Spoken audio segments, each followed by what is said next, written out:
But there were false prophets also among the people, even as there shall be false teachers among you, who privily shall bring in damnable heresies, even denying the Lord who bought them, and bring upon themselves swift destruction.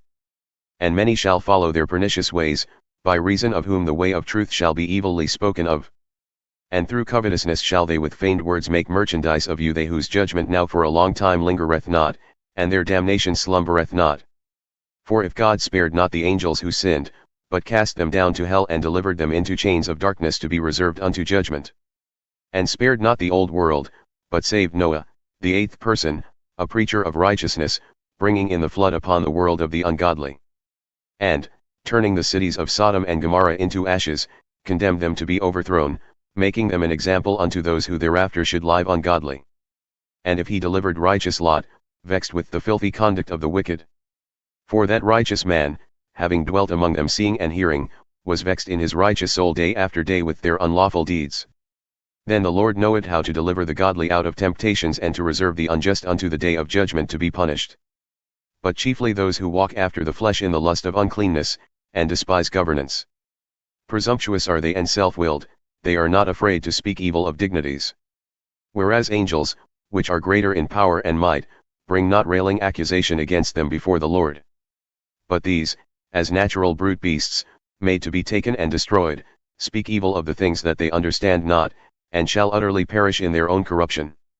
And shall receive the reward of unrighteousness, as those who count it pleasure to revel in the daytime.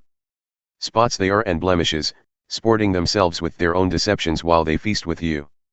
Having eyes full of adultery and who cannot cease from sin, beguiling unstable souls, their hearts they have exercised with covetous practices, accursed children.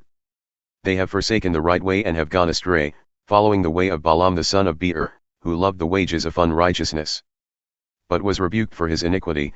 The dumb ass speaking with a man's voice forbade the madness of the prophet. These are wells without water, clouds that are carried by a tempest, for whom the mist of darkness is reserved forever. For when they speak great swelling words of vanity, they allure through the lusts of the flesh and through much wantonness those who had clean escaped from those who live in error.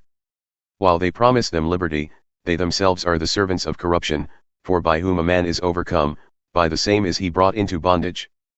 For if, after they have escaped the pollutions of the world through the knowledge of the Lord and Saviour Jesus Christ, they are again entangled therein and overcome, the latter end is worse with them than the beginning. For it would have been better for them not to have known the way of righteousness, than, after they had known it, to turn from the holy commandment delivered unto them. But it has happened unto them according to the true proverb, the dog turns to his own vomit again, and, the sow that was washed, to her wallowing in the mire.